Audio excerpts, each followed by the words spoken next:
আমি কিন্তু ওনাকে খুবই ভালো একজন নেতা মনে করি, কিন্তু অনেকে দুষ্টুমি করে বলে, আবার রিয়েলিটি দেখে সাংবাদিক ইলিয়াস থেকে শুরু করে অনেকে বলেন বিকাশ গ্রুপেরা। মানে ভিপিনুরের যেই উত্থানটা বা তার সাথে তারা ওই মুহূর্তে যারা ছিলেন, এই দলটার অর্থনৈতিক ফান্ডিংয়ের একটা বড় জায়গা ছিল। জামাত এবং বিএনপির নেতাকর্মীরা তৎকালীন প্রেক্ষাপটে আওয়ামী লীগের বিপরীতে যারাই একটু ফোকাস হয়ে দাঁড়াইছিলেন তাদেরকে টাকা পয়সা দিতেন। তো ওইখান থেকে আসলে বিকাশ গ্রুপ বা বিকাশ পলিটিক্স গ্রুপ এরকম নাম পড়ছে, বাট দলের কিন্তু একটা নাম আছে গণ অধিকার পরিষদ। এখন যেই অভিযোগ রাশেদ করেছেন ডক্টর ইউনূসকে নিয়ে, এটা তো ভাই আসলে মানুষকে চিন্তার বিষয় নিয়ে গেছে যে ভাবা যায় শেখ হাসিনার পরামর্শে ডক্টর ইউনূস দেশ চালাচ্ছেন, এটা ওনার মনে হয়েছে। ওনার বক্তব্যটার প্রেক্ষাপট হচ্ছে দেশের বর্তমান অবস্থা দেখে মনে হচ্ছে প্রধান উপদেষ্টা ডক্টর মোহাম্মদ ইউনূস এই যে সরকারটা তারা হাসিনার পরামর্শে দেশ চালাচ্ছেন।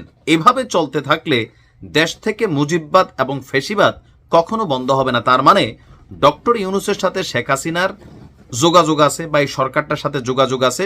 এখন এই যে তথ্য তিনি একটা বললেন না, মুখ আছে প্লাস্টিকের মুখ, যা খুশি বললাম, বিষয়টা কি তাই? মানে এই যে রাজনৈতিক জায়গা থেকে এরশাদ সাহেবের পরে জাতীয় পার্টির পরে অনেকে বলে যে জাতীয় পার্টির জায়গাটা এই গণ অধিকার পরিষদ আর নুরু ভাই এবং ওনার আশেপাশে যারা আছেন তারা নাকি রাখবেন। আমার অবশ্য এটা বিশ্বাস হয় না, কারণ তারা অনেকে বিভিন্ন ব্যবসা বাণিজ্যে আপাতত ব্যস্ত হয়েছেন। এখন কেন তিনি হঠাৎ করে এই কথাটা বললেন? ঝিনাইদহ শহরের একটা রেস্টুরেন্টে আলোচনা সভায় তিনি এই কথাটা বলছেন। রাশেদ বলছেন যে খুনি হাসিনা, ওবায়দুল কাদের এবং শামীম ওসমানদের দেশে ফিরিয়ে এনে ফাঁসির দড়িতে ঝোলাতে হবে, এইরকম ডায়লগ মারলে পাবলিক খায়। কিন্তু বাস্তবতা হইল মানে ওবায়দুল কাদের, খুনি হাসিনা, শামীম ওসমান তো দূরের কথা, আওয়ামী লীগের একজন চামুন্ডা যিনি এই মুহূর্তে ভারতে অবস্থান করছেন, তাকেও বর্তমান সরকার ফিরে আনতে পারবে? আওয়ামী লীগ কয়জনকে ফিরে আনতে পারছে বা কোন কোন দেশ থেকে ফিরে আনছে?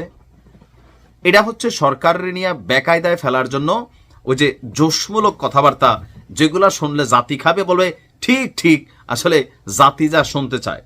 তার বক্তব্য এনসিপি সরকারের পৃষ্ঠপোষকতা পাচ্ছে, এটা সত্য, এটা তার কথা নয়। কেন বাবা, আপনি কি দেখেন না? বলতেছে এমনকি টিআইবি সহ প্রধান তাদের কিংস পার্টি বলে আখ্যা দিয়েছেন।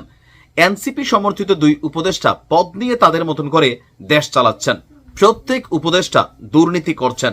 তারা এখন নিজের আখের গোছাতে ব্যস্ত। ডিসি নিয়োগ থেকে শুরু করে সবকিছুতেই দুর্নীতির ছোঁয়া লেগে আছে। এই অভিযোগের অনেকটা আবার সত্য। তবে শেখ হাসিনার পরামর্শে ডক্টর ইউনূস বা তার সরকার দেশ চালাচ্ছেন, এটা পুরোপুরি ডাহা একটা মিথ্যা কথা।